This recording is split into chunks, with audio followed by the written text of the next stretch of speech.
Good morning, ladies and gentlemen, and welcome to Blevins Franks Spring webinar. As many as you know, we've just finished or just completed our spring seminar season, which this year took in 14 venues across France.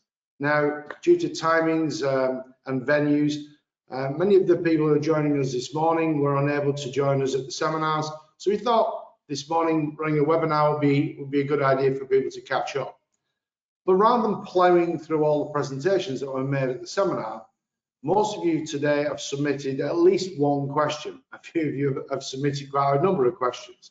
So over the next hour, what we're going to do is we're going to address those questions, which I'm sure will explain much of what was presented at the physical seminars. So, however, before I kick off this morning's proceedings, what I'm going to ask is the panelists if they could introduce themselves. So, Peter, can I start with you? Do you want to explain who you are and who Blevins Franks are? Yeah, well, thank you for Rob introduction. As I say, Peter Wakelin. I'm a partner here with Blevins Franks and have been so here in France since 2007. I'm based at the office here in Bergerac and have been providing advice to people already resident or on the way to becoming resident since that time. So we look forward to answering some of your questions during today's webinar. Okay. Thanks very much, Peter. Simon, over to you. Yeah, thanks, Rob. Well, like Peter, I've been working in the business for a number of years. I joined the year after Peter in 2008. I work out of our office in Aix-en-Provence, similar to Peter, providing advice to people in France about how to make sure that their move to France is as idyllic as they want it to be. Thanks for that, Simon. Joe, would you like to introduce yourself and Lumon? Yeah, thanks, Rob. So my name is Joe. I'm one of the senior FX traders here at Lumon. Well, I'm based here in central London in Holborn, and our job really is to help ensure a smooth and safe transfer to France when helping clients move to France and, of course, on the way back as well. Thanks for that, Joe. And finally, but obviously not least, Alain, do you want to introduce yourself and Russell? Yeah. Bonjour everyone, good morning. I'm Alain Zetouni. I'm a senior portfolio manager at Russell. I'm looking after your investment and your portfolio, and I've been at Russell for the last 13 years and surrounded by a team of 25 people within the multi-asset team to take the right decisions for your portfolio and make sure they're rightly positioned at any time. Okay, thanks for that, Alan. All right, let's get into the meat of this as quickly as we can. Simon, can I start with you? In the most recent UK budget, well, not the most recent, the October budget that Rachel Reeves announced a number of really quite sweeping tax changes. One of them that resonated with lots of the attendees at the seminar was the change to UK private pensions and then becoming liable to inheritance tax in 2 years' time. So we've had an awful lot of questions about. So can you give us some background to it and just tell people how they're going to be affected? Yeah. Until now, UK pensions were always exempt from inheritance tax on death. But as you say, the October budget changed those rules. So with effect from April 2027, so there's still a 2-year window to do some planning around it. But with effect from April 2027, UK pension plans will be subject to inheritance tax, and that is even if you're living outside of the UK. If you have a UK pension, it will still be caught by those rules. So as I said, there's a 2-year window where some planning can be done. Okay. She also extended some of the tax freezes that have been around in the UK for a number of years now. So Peter, can you just explain what those extensions to the tax freezes were all about and what the impact? Well, largely speaking, like every budget that seems to be around, not just in the UK, but also in France and numerous other countries, it's about trying to ensure that they, as a government, and the treasuries of various things are actually maximising the potential for income tax levels, capital gains tax. As I say, in the UK, there was a number of changes made that streamlined capital gains tax rules. It's all an intent basically for maximising what will be a revenue return for the Treasury to help solve some of the deficit issues that have been going on for some time, largely speaking. Okay. Actually, one of the attendees today, and it's a lady who could be around the corner from you, could even be a relative who's asked this question, Peter. She said she's got a mix of occupational pensions, private pensions, and UK state pensions. So she was asking, how are they going to be taxed in France? Generally speaking, the starting point is that all of them are declarable in France, with the general view then, depending on your household, becoming liable for tax at marginal rate in your foyer. The only exception to the general rule there is if you happen to have an occupational government UK deemed scheme, teacher, civil service and the like, while still declarable, because that will always remain liable for tax in the UK, it will benefit a tax credit. The negative of still having to declare it, though, unfortunately, is it uses up the zero rate band and pushes other income, that other pensions, possibly into a higher tax bracket. So whilst not taxable itself, it is unfortunately causing an indirect impact. Yeah, I suppose freezing the thresholds in the UK means that anyone who has to have income, such as pensions or rental income, out of the UK, they're going to end up paying more and more tax between now and 2028. Likely, like everything, if they freeze them, people will generate an income flow, but if the allowances have all been kept and frozen, as is the case again, it basically means, as we were talking about, an increased revenue return for the treasuries. Okay, all right, thanks for that. Alan, turning to you, Russell Investments obviously have been a trusted partner of Blevins Franks now for over 25 years. And many of you and your colleagues joined us at the recent seminars.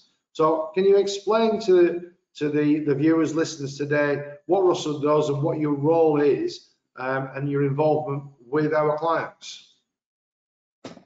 Sure, Rob. So Russell Investment is an investment house that has been created 89 years ago in the US, in the West Coast, in Seattle. We look after $330 billion of AUM, mostly into the institutional space. So we are a global player. We have offices in 17 locations. In Europe, obviously, in the US, in Asia, in Japan, in Australia, and we have a global coverage of both clients and financial markets.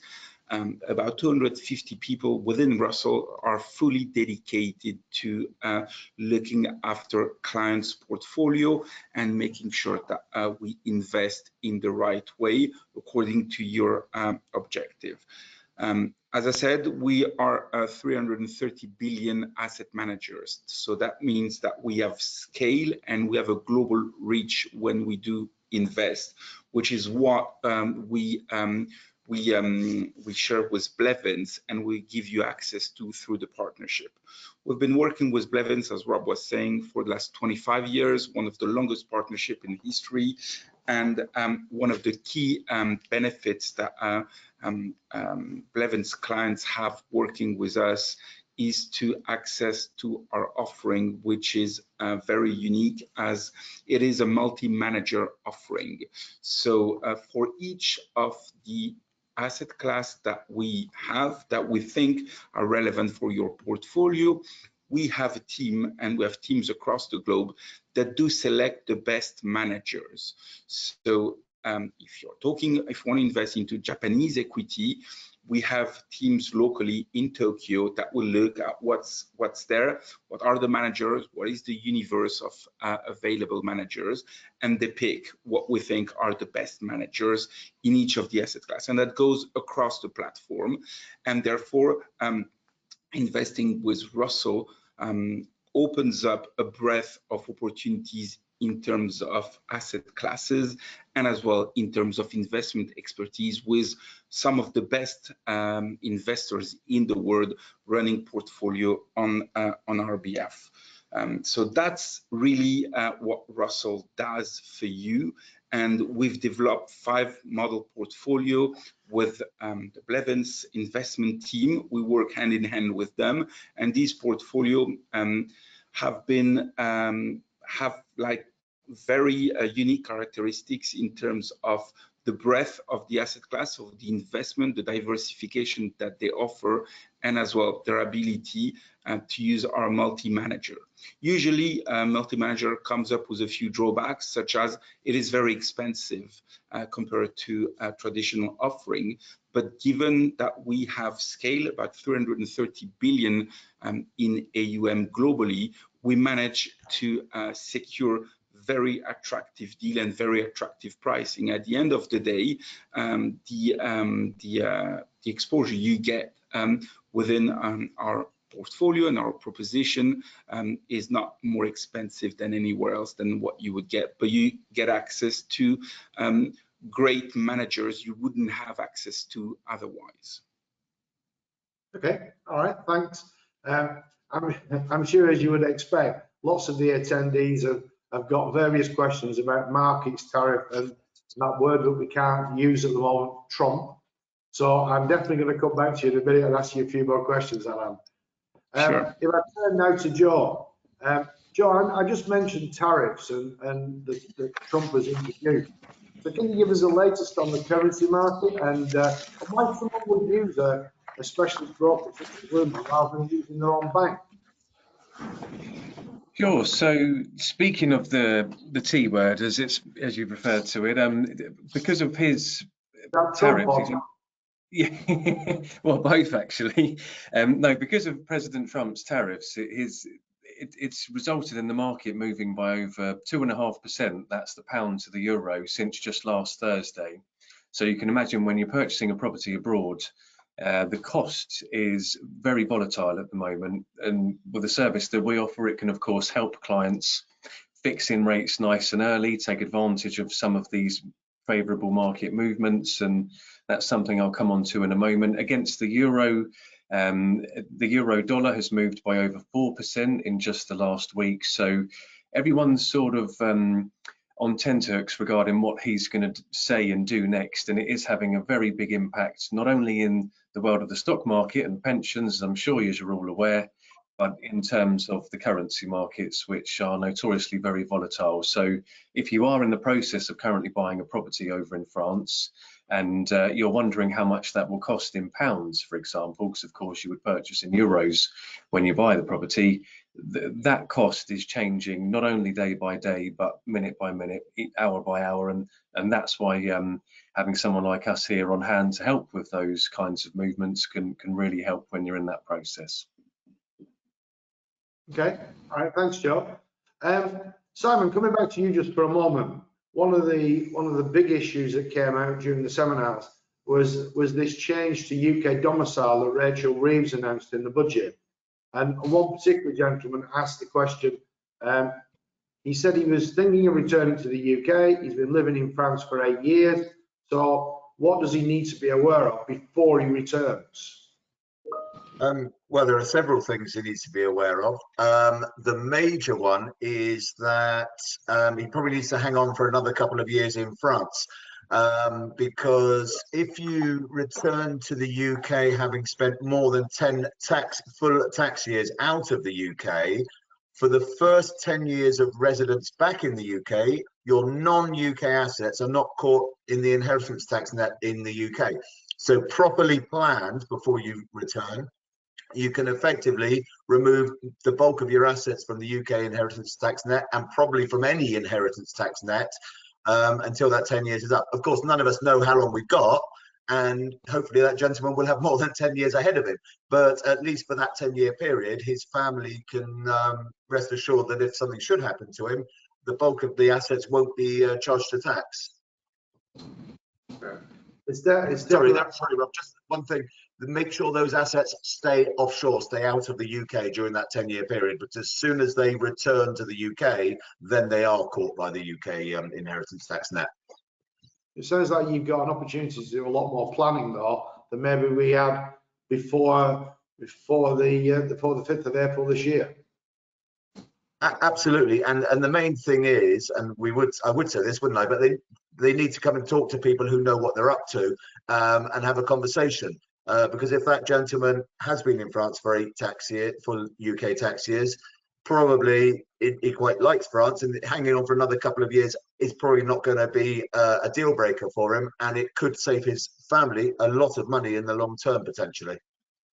Yeah, absolutely. This question of where your assets are and where you pay tax came up quite a lot in the seminars. So Peter, can you just explain that there's one particular lady before the seminar asked the question of she has a portfolio of UK ISAs, and she wasn't sure how they're going to be taxed in France, because obviously in the UK they're tax free.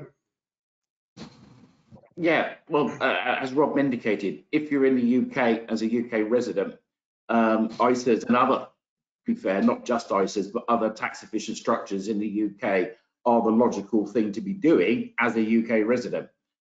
The negative, unfortunately, is as soon as you then move to become French tax resident, they've just lost all their tax efficient status. So what you will end up having is returns being annually declared on a tax return. If you then sell something that realizes a gain, that becomes liable for French capital gains tax. And both, the tax breaks, be the capital gains or declared on a tax return, are then going to become subject to up to a 30% tax liability, combined tax and social charges, as a French tax resident.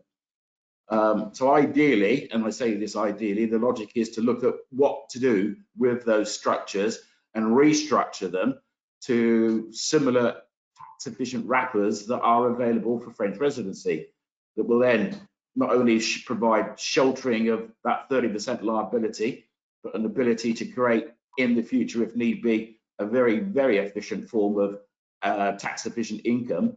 But equally importantly, the optive and the ability to take those assets outside of what would become part of your French estate to provide some significant additional benefits, not only to protect against the inheritance rules in France, but also for your beneficiary heirs, a significant mitigation of what their tax liability would be were you just to keep them as ISAs in the UK. So lots of things to think about with them, and the key being is planning and looking at restructuring them. And as well, the change in UK inheritance rules emphasises why you need to now look more closely at assets that are remaining in the UK, even if you've got a long-term intention possibly to return. Yeah, and I think that's very true, because with the pensions becoming part of the estate from 2027, it's a case of looking at all of your assets that are still now in the UK and consider, is it right to be looking at how to mitigate this by reducing your holdings still in the UK, be those ISAs, be those pensions, property included, because lots of people we already know still retain UK properties, or have done. Is it right to do so going forward when everything that we've just talked about now form part of an estate and will cause a significant potential liability for inheritance tax in the UK by still holding them there? You made reference a little earlier, Peter, to French investment tax. Can you just explain to the listeners what investment tax is? And there's one particular lady, which will have a link to this, was asking about S1s and what their relevance is and are. Yeah. Well, as I say, one of the first things Macron did when he became president, because all sorts of different investments were all being taxed and subject to social charges at different levels. So one of the first budgets, in his first budget, he streamlined everything to be what they call the flat savings rate tax liability. So it's not actually included as parts of marginal tax. It is a flat tax that's applicable on investment returns and capital gains tax relating to investments. And as I mentioned, that is a flat rate at 30%. If, however, you have the luxury and superb nature of being able to hold an S1 is only available once you're in receipt of a UK state pension as a note, but once you're in holding it, it does have the ability to reduce that 30% because of the reduction on what is the social charge level, and it effectively reduces it from 30% down to 20.3. So the S1 is a really important, vital document and provides significant benefits for those that are able to obtain it as and when in receipt of a UK state pension. That's really valuable advice. I think that's one of the the key things that came out of the seminar. The amount of people who don't think that an S1 is now applicable to them as a result of Brexit and the UK no longer being in Europe. No, it's one of the actual few things that was probably done really well with the negotiation of the departure was the Social Security Bill. And it does mean that anybody who is not yet here in France can still obtain an S1 on arrival once they're in receipt, or if they're already in receipt of a UK state pension. And it will then provide significant reductions on certain asset tax liabilities as a French resident. It's really great information, I always think. So Alan, we can't hide away from it any longer. I made reference to it before. There's lots of the listeners asking about what's the impact of the Trump's tariffs on markets, and they've seen market volatility at a level we've not seen for quite a while. So what's keeping you awake at night? So, I think it's fair to say that the recent tariff announcements by the Trump administration have shaken up a bit markets, but it is a very fluid situation as we speak. Things may change. They have changed overnight already. They've changed last weekend. So Trump has always been actually an advocate of the value of tariffs. Under his first presidency, he was called Tariff Man as a nickname, and he named himself as Tariff Man. So I think, and when he campaigned as well for additional tariffs across the board. So the news wasn't unexpected, but the magnitude of the tariffs was the surprise. The 20% tariffs to the EU, the 154% to China, the 49% to Vietnam were the unexpected news of the tariff.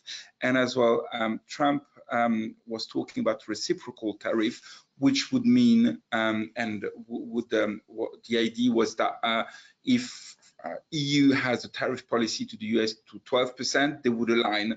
If the UK has a tariff policy to 15% for US goods, they would align. So everyone had kind of made a kind of an educated guess around where those tariffs would be landing. But actually, it was a simple formula that calculated at the level of tariffs the US administration will implement on a country by country. And at the end of the day, there wasn't any kind of really nuances across country given the mix of assets they do export to the US. So more elevated tariffs than was initially planned, and as well maybe a more systematic approach to how it's been calculated. This is what got the markets to react as we've seen over the last 2 weeks and to be more shaky.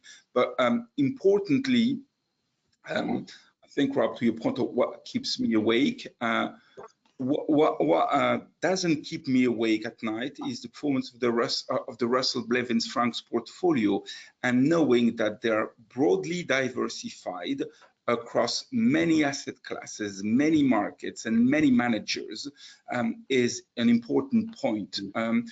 As many of you know, in French we say, on ne met pas tous ses œufs dans le même panier. So we shouldn't put all your eggs into the same basket. Diversification, which is basically the rule of diversification, which is one of the only free lunch that we have in markets, being diversified across asset classes is a key part of constructing robust portfolio. So your portfolio are heavily diversified, as I said.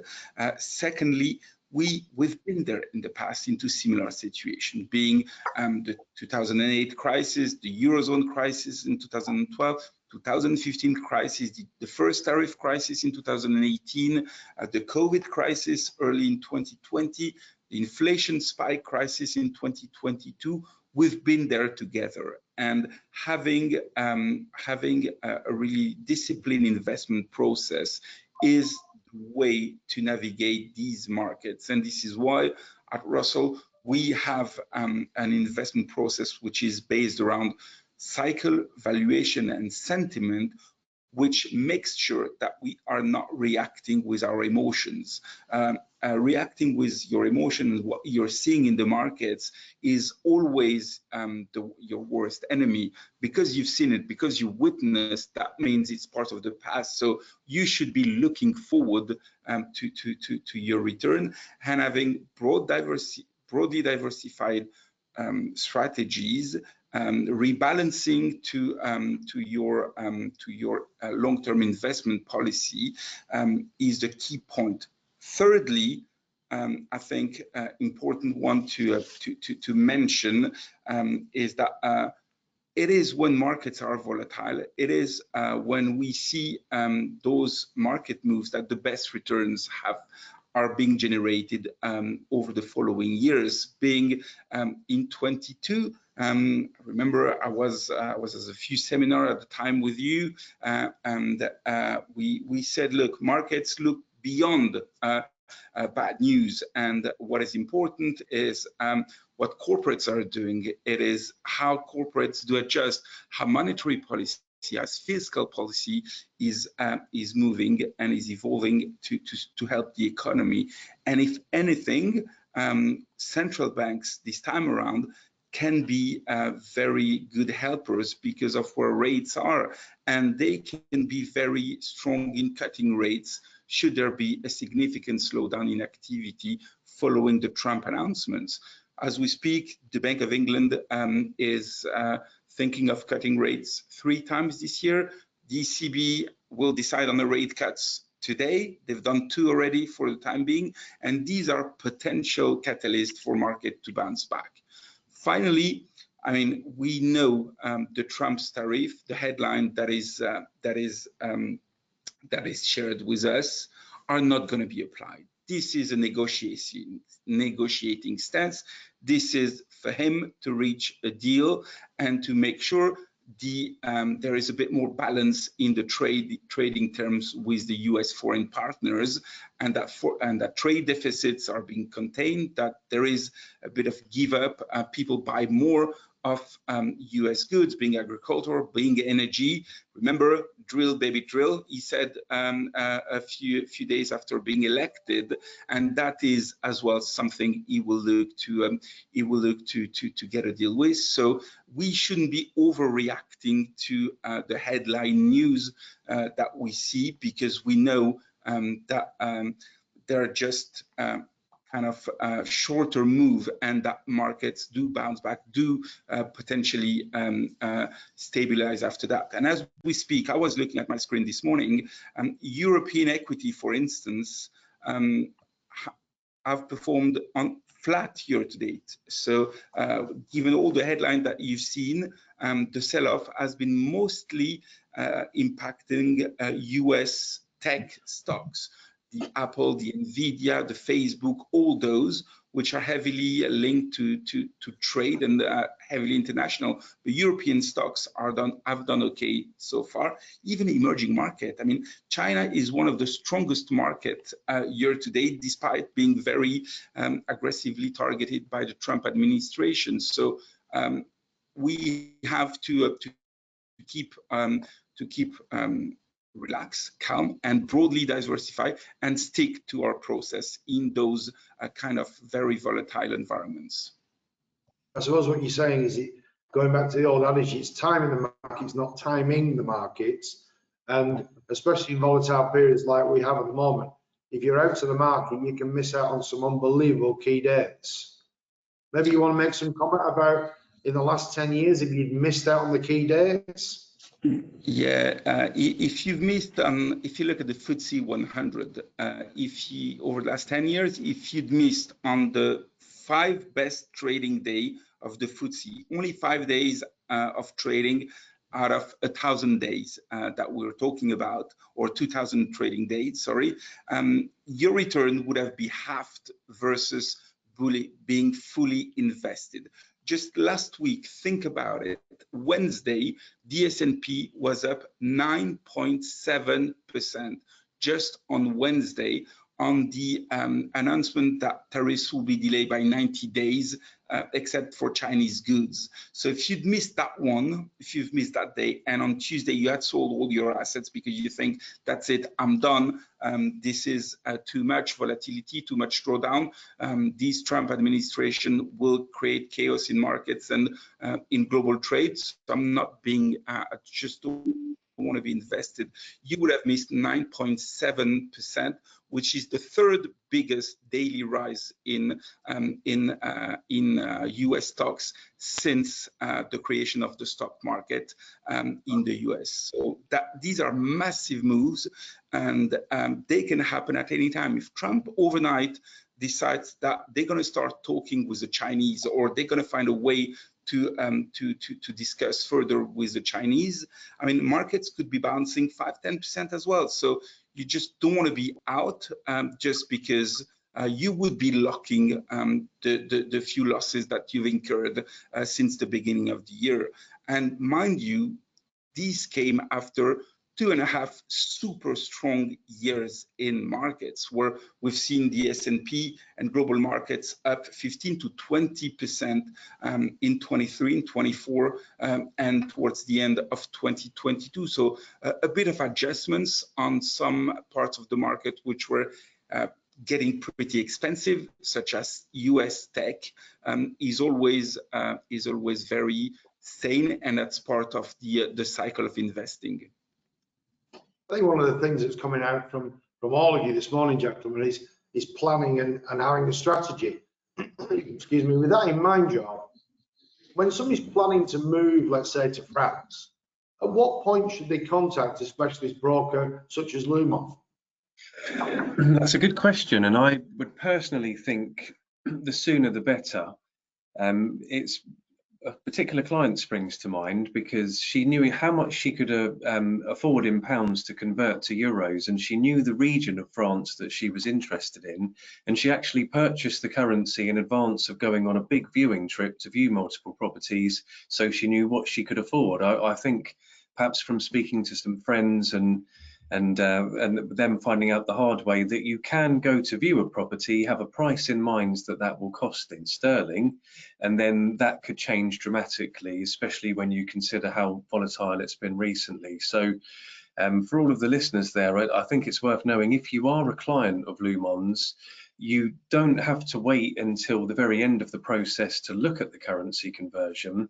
You can fix the rate at any point. You can then hold the euros on account for as long as you need to before having them transferred to the notaire, and then maybe also your own bank account. But the point is, you have complete control over the cost of this future purchase or investment. So it's certainly worth getting in touch sooner rather than later. And just to focus on the number that I gave earlier, since last Thursday, the pound to euro exchange rate has changed by just over 2.5%. If you were purchasing a property for 250,000 euros, from that point to now, it's changed by £6,000. So that's how much the market movement can make a difference, and that's why having us on hand to try and help with the timing to mitigate. Just to clarify for the listeners, does that mean somebody who's buying a property in sterling and buying a property in France, which obviously they will buy in euros, it's going to cost them 6,000 more or 6,000 less? From Thursday to now, it would be £6,000 less. The pound has rebounded against the euro. But prior to that, there was a bit of a sell-off in the pound. It's forever changing, but I thought that I'd focus on that particular example because it's been just 3 business days from that point to now. So if you had, for example, got in touch over the last couple of days panicking, we would have mentioned that the rate is moving in your favor. Just so you're aware, from that point last week to now, the property you're looking at is £6,000 less to buy, and that's on the example of 250,000. If you double that, it then becomes a 5-figure sum. So with it being just 3 days, I thought I would focus on that particular example because it probably helps a lot of clients realize how much these movements can end up. John, the reason why I was asking you the question was quite a lot of people get confused when rates move. Is it for me or against me? And obviously it depends which side of the channel you're on. But that's great. That's great news for people who are out there who are thinking of buying a property in France. Absolutely. And, you know, we help clients move both ways. We're here to help you with the timing. And just to reiterate my initial point, the sooner you're in touch with us, the better, because you then have control of being able to make that decision when you want to, rather than leaving it down to one day over a 60 to 90 day period, as it typically takes in France. So the sooner you're in touch with us, the sooner you can start making plans. So I apologise in advance for this. Can we deal with the elephant in the room? There's obviously a cost to using Lumon services over a bank. Can you just explain a little bit about that? Sure. So there are no bank charges to use our company. Our fee is within the rate that you receive. Let's use a really straightforward example. If you were converting £100,000 to euros and the trading rate that you achieved was, let's just use 116, you would receive 116,000 euros. If we sent 110,000 of those euros to your notaire, you would then have 6,000 euros left, which we could subsequently send on to a bank account in your own name. The point I'm making is you can make multiple transfers with us. The only time that you would pay a fee, so to speak, is when we come to do the currency conversion. The reason there's a gap in the market for us, and we've been around for 25 years, by the way, I've been here for nearly 10, as I mentioned, is typically we're able to undercut the rates offered by banks, therefore saving you money. So if you were going to buy a property for that 250,000 euros and you were comparing your bank with us, studies would suggest that our rates are going to be a lot more competitive, therefore it'd be a lot cheaper for you to make that payment. And then it comes into timing as well. So that would be the two main reasons that you would reach out to a firm like us: competitive pricing to get a better deal than your bank on a like-for-like basis, but also having that ability to fix the rate whenever you want, rather than leaving it down to just one day with your bank in a 3-month period, because what's the chances of that one day being the best day to do it in that time frame? Okay, all right, that's great, thank you. Simon, coming back to you, can we go back to talking about taxes and a lot of the subject matter inside the seminars? One of the listeners asked the question, is the inheritance tax bill, when I'm a French resident, likely to be more expensive than being a UK resident? And we used lots of examples inside the seminar, and I just thought, you know, it might be a good idea just to give people a flavour. Yeah, well, simple answer to that question is I don't know before we talk properly about your situation, because everyone is different and family situations are different, the amount of money you've got to pass on, etc., etc. But the thing to say is that the rules are very different in France compared to the UK.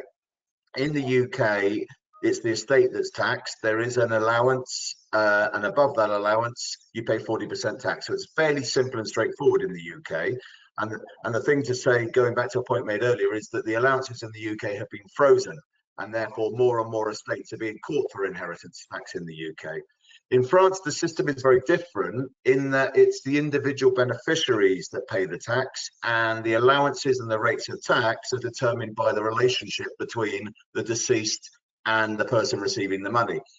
I won't go into great technical detail here, but if you want to leave it to your children, generally speaking, your children will end up paying less tax in France than they would do in the UK. And as I say, generally speaking, but with some good planning, you can actually increase the allowances, increase the amount you can pass on to the children tax-free quite significantly. Without going into great technical detail, children have €100,000 allowance out of your normal estate.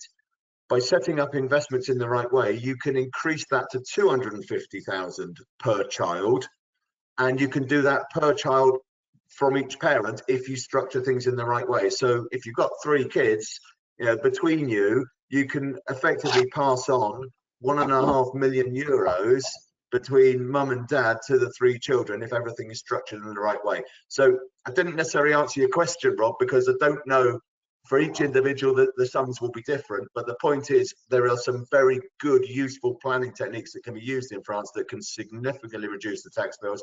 And often we find that people, or not them, because they won't be here anymore, but their children or their beneficiaries will be significantly better off under the French system than they would have been under the UK. Yeah, I think you're talking in the UK about an allowance of 325,000 per estate, and you compare that to the example you just given, which is 1.5 million. I think that sort of answers the question, but obviously we have to look at it on an individual basis. Property was one of those subjects that came quite frequently. Peter, the rules for capital gains tax on property in the UK changed in 2015. So one of the listeners was asking about what taxes would be incurred if they were now to sell a property. Can you just explain what the changes were and how the tax system on both sides of the channel operate? Yeah, okay. So if you're a French tax resident, and as Rob indicated, they previously, prior to 2015, if you were already in France, you could sell the property and there was no UK tax liability on it. They changed the rules back then, trying to make it probably a little fairer from a system perspective. But in simple terms, if you are, and you've already left, and the base calculation from a UK perspective is the value of the property at 215, or the date if it's later after you've left, for the calculation in relationship to what is the gain against what the sale value was against those two dates. And then it's subject to UK capital gains tax rules, the allowances that are still available, even if you're non-resident, and it then being subject to the tax liabilities in the UK. If you are also French tax resident, it's also declarable. And importantly, there's a flat capital gains tax rate at 19%. If there's a larger gain, there is the potential of an additional levy on top of that, plus then social charges at 17.2. The key important part about the French system is there is reliefs based upon your ownership time. So importantly, from a capital gains tax perspective, for example, if you've owned the property more than 21 years, you've now fallen outside of any liability for French capital gains tax, because that's the current position. It takes slightly longer from a social charges perspective, and it takes 30 years there. So the longer you've owned the property under the French system, the lower is going to be any French liability. Key also then, if you've actually paid any UK tax, that's actually given as a credit against any French calculation. So it's difficult to actually look at it without actually having lots more details. And it is really important, because we were talking about taking assets outside the UK to minimise what will be eventually UK inheritance tax at 40%. And obviously, if you've got retained property in the UK, it is an asset that is subject to part of the estate and could cause this extra 40% over and excess of the allowances. So it's worth a calculation, because you could end up having a much smaller total liability looking at selling it rather than being caught with a 40% bill. So again, it's all about looking at the planning, taking advice and seeing, is it justifiable to consider a sale of a property that perhaps wasn't always on the agenda for most people when they suddenly moved to become French resident, but it is now because of the rule changes and what's happened in the UK with IHT. Yeah, and I think historically we've found that lots of people who return to the UK after many years of living in France, they don't tend to necessarily want to go and live in the house that maybe was the family home. They want to downsize, and therefore doing that sooner with the change in rules is probably much better these days than it was previously. I think that's very true, because let's be realistic on it. You know, the property prices over a period of time will keep going up at some point, and it is therefore what might be an increasing tax liability. So it's worth looking at earlier rather than later, and that's the point about coming and sitting and talking to it. Absolutely. Simon, sorry, just coming back to you when you were talking about inheritance tax on pensions before, I think it'd be helpful to just explain to the listeners that it isn't just inheritance tax that the pensions could be liable to. No, it could also be subject to income tax. If you are if you die past the age of 75 and you're in drawdown, then there is an income tax charge that the beneficiaries have to pay, firstly on the receipt of that money, but they're also paying inheritance tax on it as well. So they're paying probably income tax at 40 or 45% and inheritance tax at 40%. So the taxman does very well out of your death, and your beneficiaries don't do very well at all. So if you are living in France, you really, and you've still got a UK pension, you really need to talk to somebody about seeing what the other options are to try and remove that from the UK if possible. Absolutely, yeah. Alan, just turning back to you, there's one particular question just come in now. Maybe a difficult one for you to answer, but one particular lady's just asked, what is unique about Russell? Why should somebody use Russell? So many reasons. One is the broad diversification of portfolios that we offer. I think that's a very important one, because that allows to smooth the return over time. And when you have periods of stress, having a bit of fixed income helps usually in your portfolio, provides some balance, having exposures to some listed real assets, as we call them, listed infra, listed real estate, having exposure to currencies is important to have in your portfolio. Joe mentioned the moves in the euro over the last few weeks versus the dollar, versus the pound. We've seen that over the Brexit vote, where a pound collapsed. I mean, having a currency in your portfolio as well offers some value.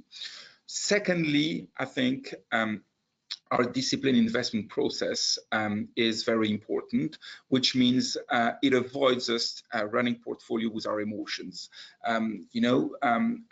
We are human beings, and when we see markets selling off, when we see volatility increasing, the risk is that you panic and you sell everything, or you reduce your equity weight, or you move into cash.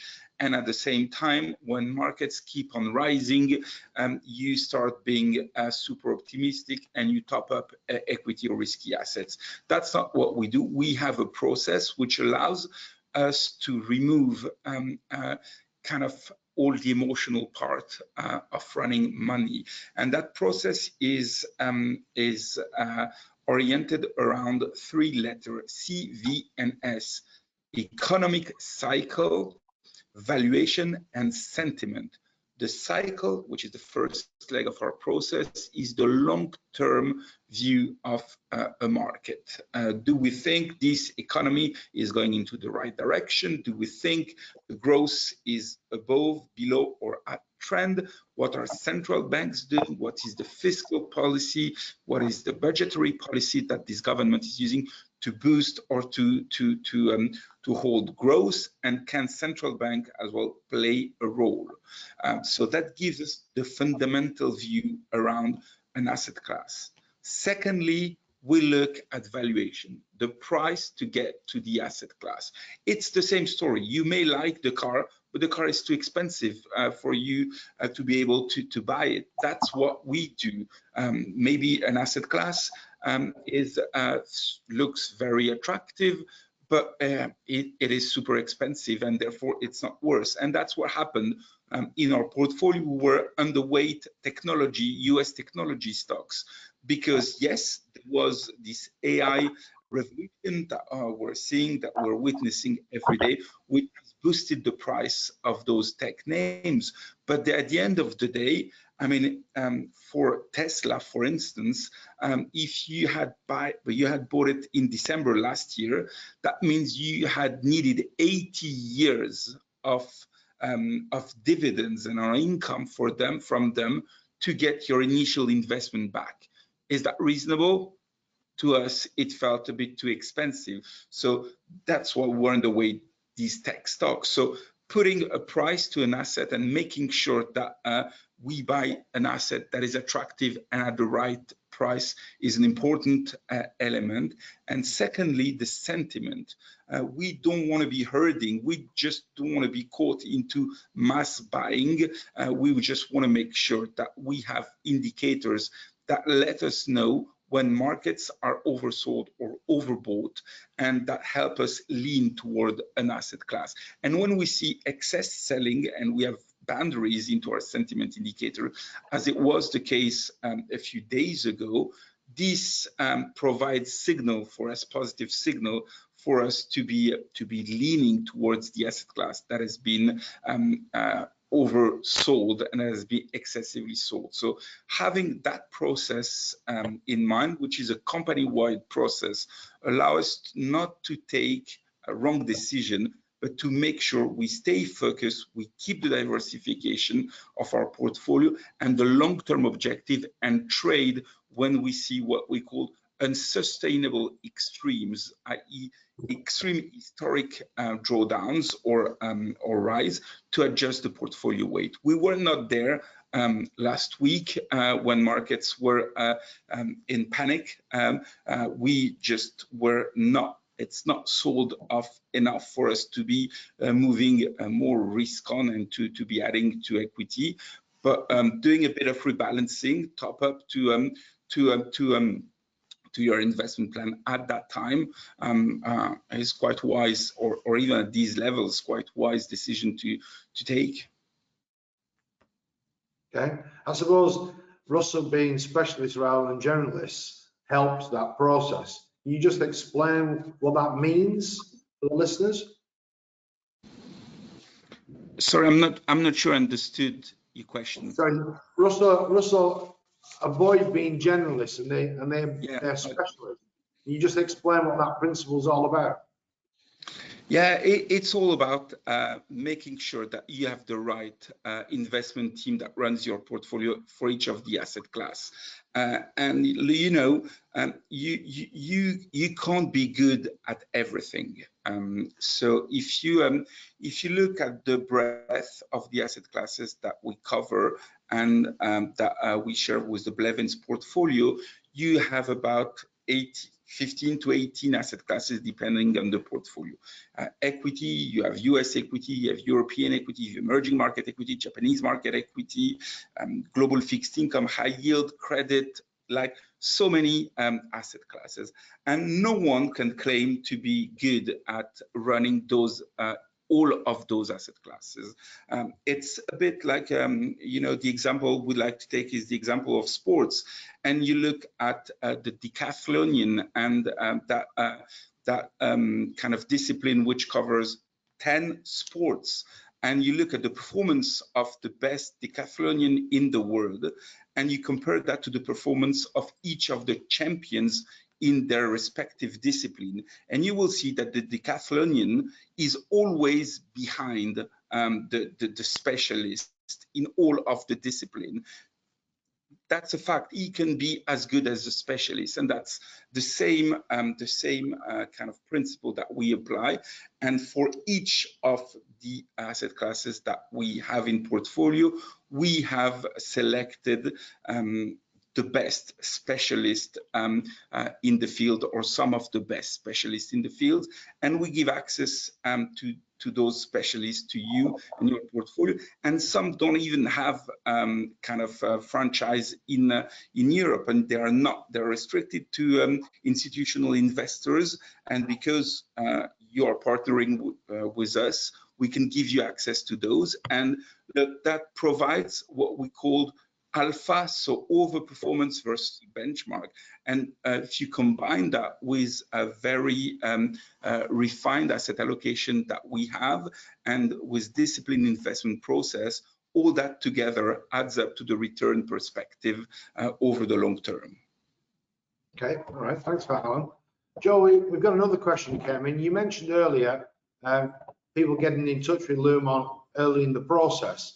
Can you just explain how they do that? And do they need to have a destination account? Because if somebody's looking at, let's say, moving to France, they're looking at buying a property, they may not yet have a French bank account. So can you just explain what somebody would do in that situation? Sure. So you can get in touch with us at any time in the journey. To have an account with us is free and it's non-obligatory. Essentially, what it would do once you've been identified and your account is up and running is give you the facility to purchase currency if you wanted to. So you don't need to have a French bank account already set up if you were looking to purchase euros. And this is a very good question and a very important point, because you're probably not going to have a bank account until the latter stages or even after you've already purchased the property anyway. A lot of the notaires, I think, help with that. But I was just going to say you can purchase the euros. They can sit on account with us for as long as need be. I'm afraid they don't accrue any interest, though this is a question we often do receive, but they are held in a fully segregated client account. We are authorised by the FCA. So if you see a jump in the rate and you think, I'm not a risk taker, I'm not even one to really bet on the Grand National, why on earth would I bet on a couple of £100,000 worth of euros? You can then fix the rate, buy the euros. They can sit with us for as long as need be, and we can then send them off to the notaire and your own account when you eventually do have that account. And just in terms of the payment process and the timings, typically you can either lodge the funds on account with us first in sterling, waiting for an opportune moment to do the conversion to euros, or we could fix the rate before you've even sent us a penny and then provide you with 2 days to get the funds to us afterwards. And if you're concerned with the logistics of moving the funds, a very useful tool that's very valuable that we offer is a forward contract. You can lock in the exchange rate using just a 10% deposit, sometimes even lower if need be, and we could then fix the rate on the total amount or whatever amount you want to do, and then give you as long as you need to pay the outstanding balance. So as an example, the rate jumps to 120 next week. Who knows what could happen in this very volatile market? Alan's explained very well. You want to book the exchange rate, but you've got money tied up in ISAs, as Peter was saying earlier. You could transfer a small amount of money to lock in that rate, 10% or even slightly less at times, and then inform us with how long you need to send the outstanding balance, such as 2 months. The rate is fixed at that point, doesn't change afterwards, and you know exactly where you stand. So it's a very, very useful tool. Okay, sounds interesting. Simon, one of the things that we did at the seminars is we started to look at the comparative tax position, income tax position. And I think over the years that's one of the things that people, especially those that read certain UK newspapers, they assume that they are told they will pay more tax in France than they are doing in the UK. Can you just explain how the tax freezes are starting to change that and how France taxes income differently to the UK? Well, the first thing is obviously with the tax, the threshold freezes in the UK, there's this what they call fiscal drag, where basically more and more people tip into paying tax at higher rates as their income increases, but the thresholds don't.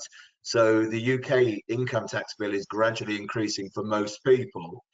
Unlike the UK, in France, you're not taxed as an individual, you're taxed as a foyer or a household. What that means for a couple who don't have any dependent children, effectively they get 2 goes at each and every threshold, each and every tax band. They lump their income together, divide it by 2, and then work out the tax bill from there.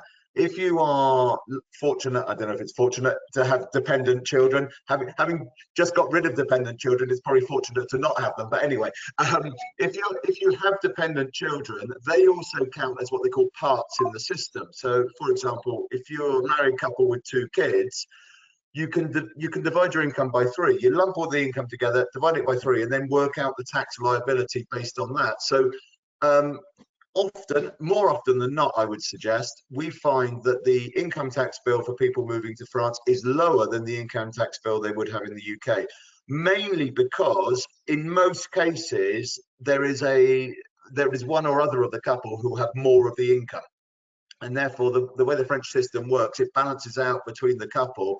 And generally speaking, as I say, the French tax bill would be lower than the UK tax bill. Again, every circumstance is different, but that's a general rule of thumb, and it's what we find most of the time.